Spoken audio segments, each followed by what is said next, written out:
CQ. CQ. This is VA3AANWC. I'm broadcasting from my bunker in a, undisclosed location.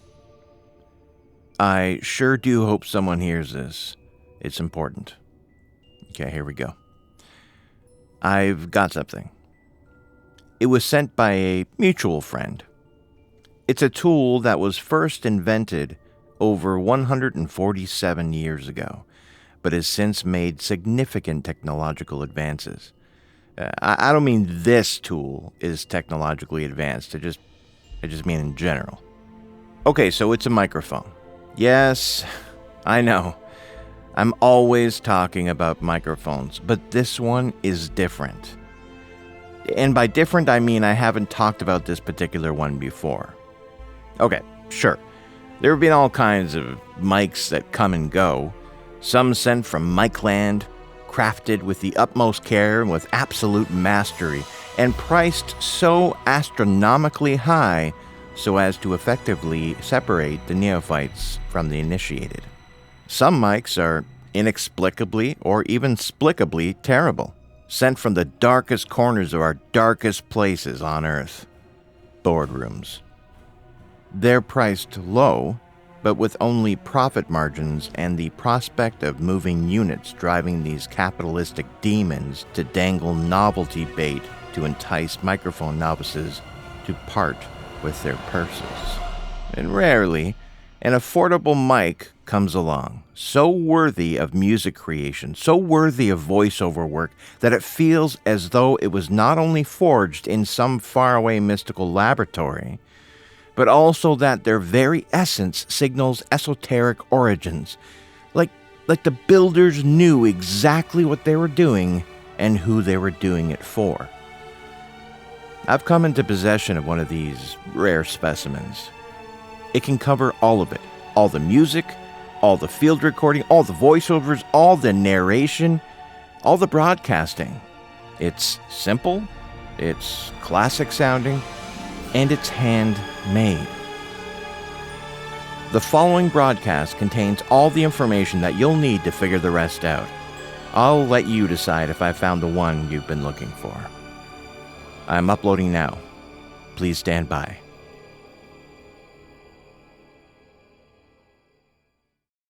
The hidden gem of epic proportions.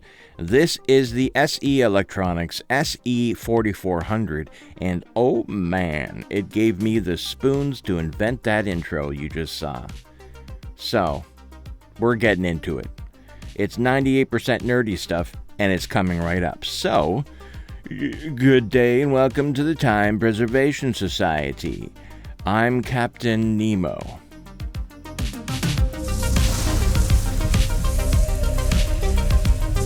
Be sure to like and subscribe and hit that bell notification so you can be notified the minute new content drops.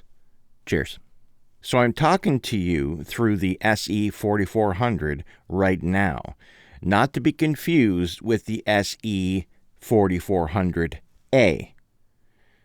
Actually, here on YouTube, if you look up the 4400, chances are you'll find a plethora of review videos about the 4400A. But maybe only one or two videos about the 4400, this one. This is the upgraded version. They dropped the A and held strong with just the 4400. This is a formidable mic, and not just because of its silky smooth yet textured sound. But we'll get into that. But first, in lieu of a company history that I usually do, since I've already done that with my review of the best USB mic I've ever heard up until now, the SE Electronics Neom, and you can watch that one right there. I want to talk to you about how SE Electronics seems to be underestimated and why you shouldn't sleep on these products. I've had the chance to play with at least a half a dozen SE mics in my time, and every time I do, I'm impressed. I just am. A lot of people hear made in China when looking at a mic, and then they pass on it when dropping more than a few $100. I know people who will spend $1,000 on a truly crappy microphone only because it was made in Germany. It's the hype. Hype works on people. Hype works on me. Now, I'm not saying that companies in Germany make bad mics, obviously. I'm just saying that there are crappy mics to be found anywhere and by any company. Some's good and some's bad. But forget about the hype. I care about quality, no matter where it's made, and so do you, really. I think some people, especially North Americans, think of products assembled in China on the whole as mass-produced with low quality. Okay. The market is saturated by Chinese products, but SE Electronics is vastly different, and I'll tell you why. For one, each SE Electronics product is handmade using parts designed in the USA and handcrafted in an exclusive SE Electronics facility. They're not sharing mic capsules with 200 other mic companies as made by the, main mass-producing mic capsule company in China. They're hand-making their own capsules for their own mics that no one else gets to use. All right, so it's their own facility. This is important. Again, SE Electronics didn't pay me to say this. I'm just saying it because you should know. SE Electronics is headquartered in the USA, where all their designs happen, like Apple. Here's a quick partial list of companies that have some mics also made in China, but headquartered in the USA or other non-China countries. Shure, Audio-Technica, Electro-Voice, Lewitt, Mojave, Universal Audio, and more. So in case you might think that SE Electronics might be a budget Chinese audio company, think again. They're a premium audio company that make high-end products at varying price points. But they're always good and they're always impressive. Why else would Rupert Neve partner with them when Neve partnered with no other company in the world?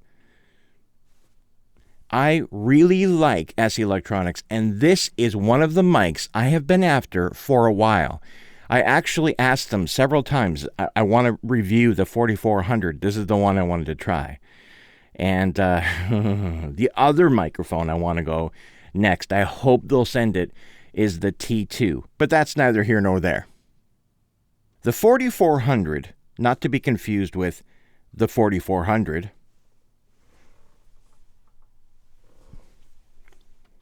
is the second generation of the 4400, the first being the 4400A, as I said earlier. This second generation is even better with an upgraded shock mount, like that needed upgrading, and a few other positive changes that include body material and stuff like that.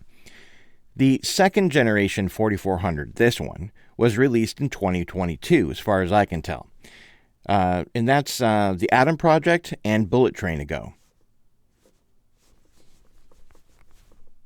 So let's have a look at it, shall we indeed? All right. Oh yeah, look at this sweet case this mic comes in. This already means business. So let's open this baby up. Inside we've got the mic and a wicked cool shock mount. Let's look at the mic. This is small, similar in size and shape to the AKG C414. It's made of dent-proof, rugged die-cast metal. It's all black with the famous red and white SE Electronics logo embossed in the front. And just underneath, we have the sE4400 etched into the dense metal body. There's nothing on the back except for the company name and an indication of where their headquarters are at. It's in California. It sports a hand-tuned 1-inch gold-sputtered, edge-terminated dual diaphragm capsule. It's got a spring steel wire mesh grill that, according to SE Electronics, is designed to take a beating. This mic has 4 rugged and nice-feeling metal toggle switches on its front. The first is a 3-way pad switch that toggles from normal to -10 decibels and then -20 decibels for miking extra loud sources. This allows your sound pressure level to be at either 137 decibels, 147 decibels, or a crazy 157 decibels when you switch it to -20. The second switch is a 3-way high-pass filter that rolls off the lows. The middle position is no roll-off at all, And there's a 40 Hz roll-off and then an 80 Hz roll-off for when you need it. The third toggle is a pickup pattern selection switch. To the very left is the Omni pattern. To the very right is the figure 8 pattern, and in the middle it's the cardioid pattern. But when the toggle is in the middle position, it opens up the fourth two-way switch that will toggle between a regular cardioid pattern and a hypercardioid pattern. So all in all, this mic has 4 polar patterns. That makes this guy an indispensable mic for all sorts of shenanigans. It has an XLR out and requires regular run-of-the-mill 48 volts that's in stock wherever you buy your local phantom power. The shock mount that comes with the 4400 is custom made just for this mic. But I think it'll fit other mics of this shape as well. It's just got one of those things in the bottom that you can screw tight. It's designed so that you can mic flat against sources like a speaker cabinet and the like. It's very cool and well made. The mic weighs around 275 grams, which is just over a half a pound. It measures... Oh, hold on a second. Let me just find my trusty old measuring tape here. You know, this measuring tape was found in a strange time-traveling telephone booth in the year 2688 by one Ted Theodore Logan. I picked it up in San Dimas High School back in 1989, I believe. Anyway, it measures 146 millimeters long by 59 millimeters wide. That's like 5.5 by 2.5 inches in American. Let's test out the polar patterns, shall we? All right. So let's remove this awesome Stedman pop screen. It's their pro screen. I use them exclusively. They don't pay me to do that. I just love it. Okay, so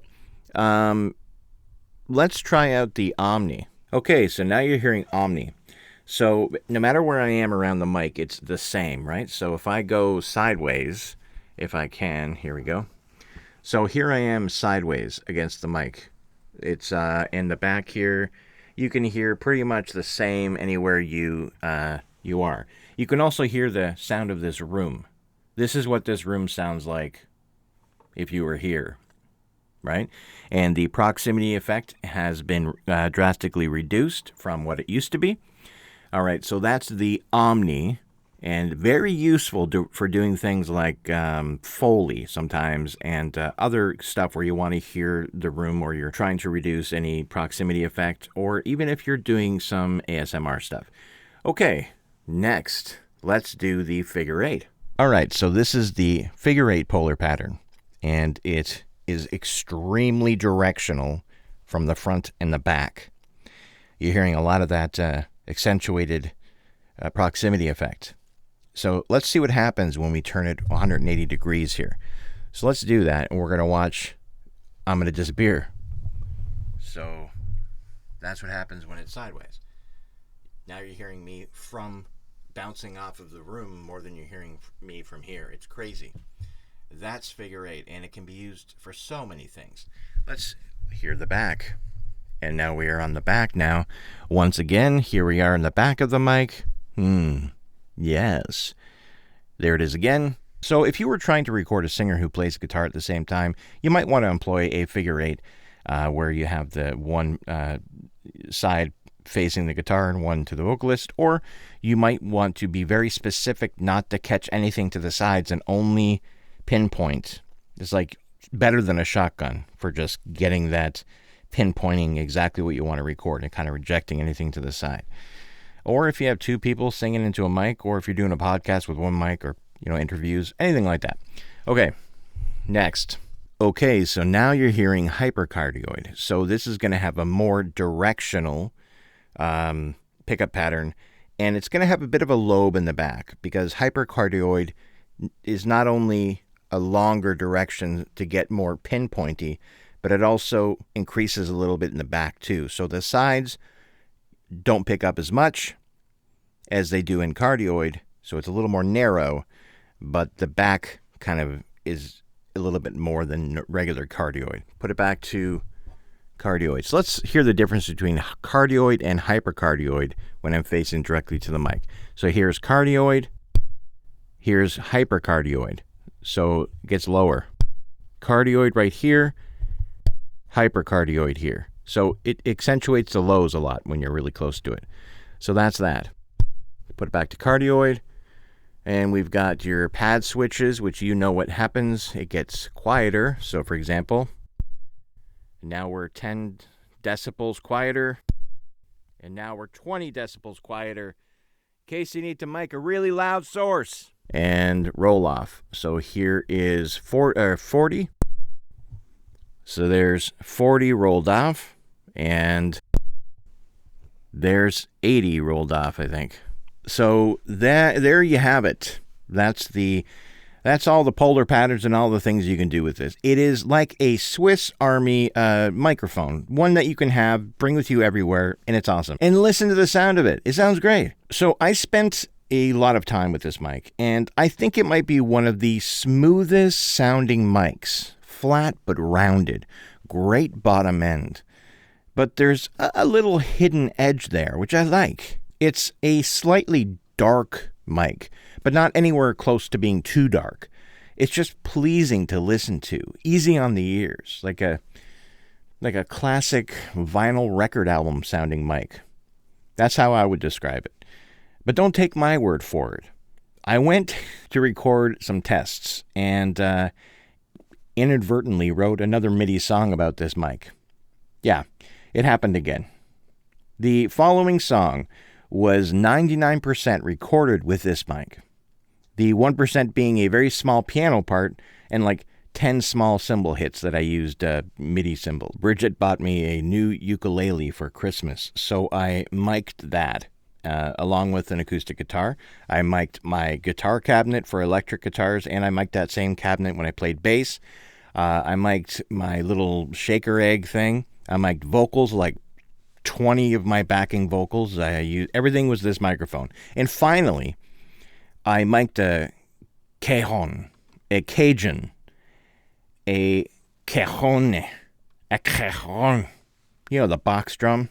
I'll show you. I just got it yesterday, and I'll be using it on this channel to test mics. I needed something that's not too loud like drums, but I can still do percussion, so I thought that would do. So anyway, you're hearing the 4400 as it was intended. Listen to this song that I recorded on the 4400.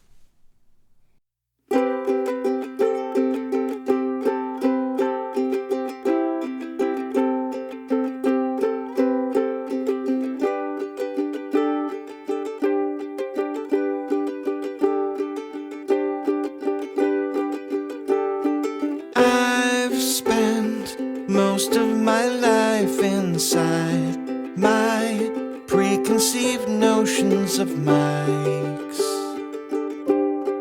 holding fast,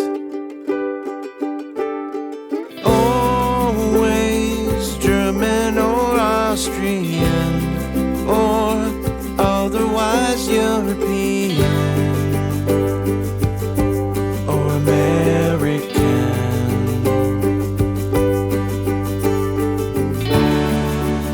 Was never known to me, so elusive and unseen before. Its secret lore now seen.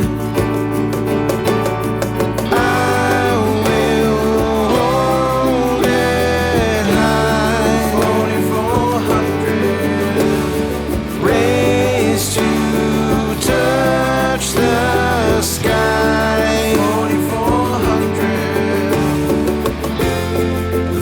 4400. Have you ever wondered? Here it is. Let me tell you, it sounds like a record. It sounds classic and rounded, not pointy or sibilant, not digital. It sounds like tape or vinyl. It's got that album sound that, you know, you can put on a set of cans and just like get lost in the music. I love this microphone. I love it. Just listen to that opening bit of the ukulele again.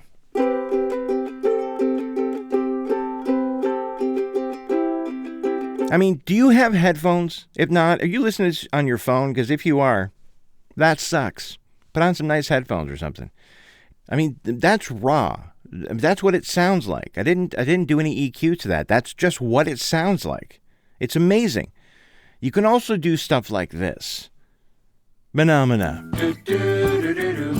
Mah Nà Mah Nà. Mah Nà Mah Nà.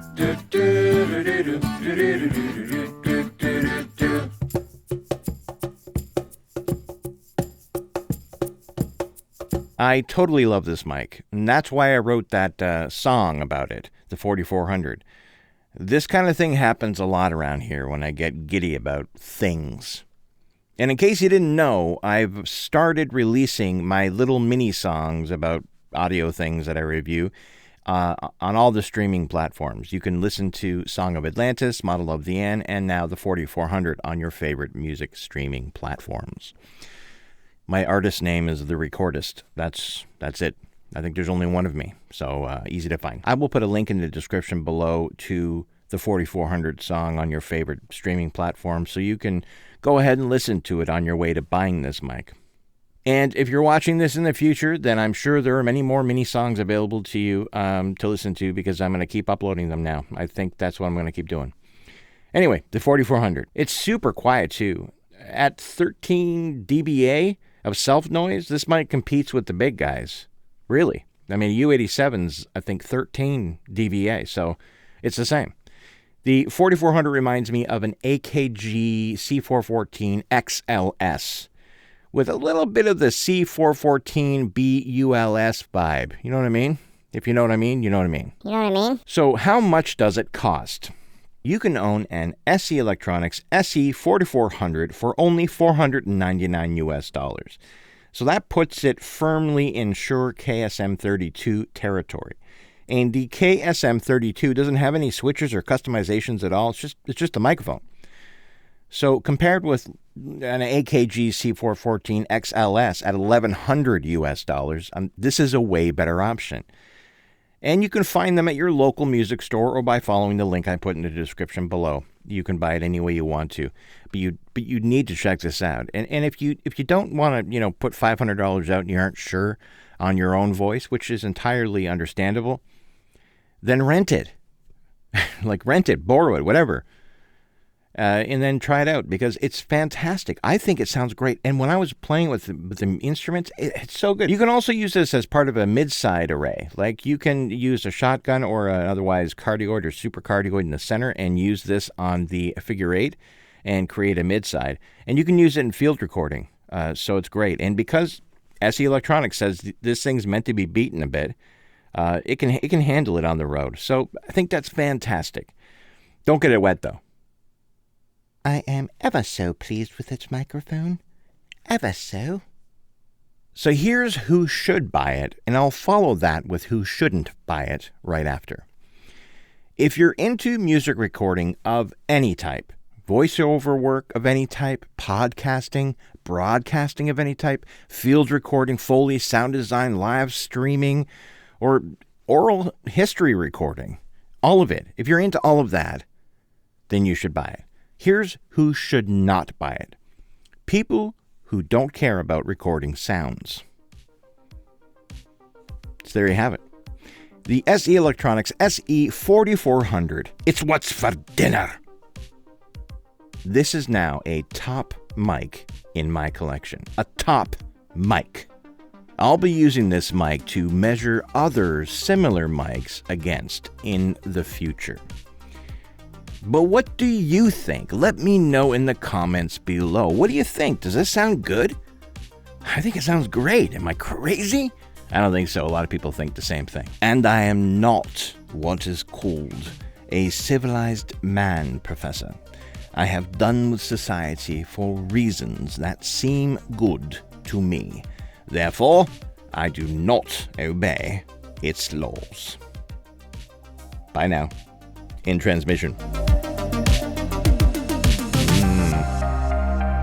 Maybe focus on the on-air sign that I got. Try that one. See? That one behind me. Isn't that cool? I got it for Christmas. Really cool. Watch these other videos. Thank you very much. Okay? Bye now.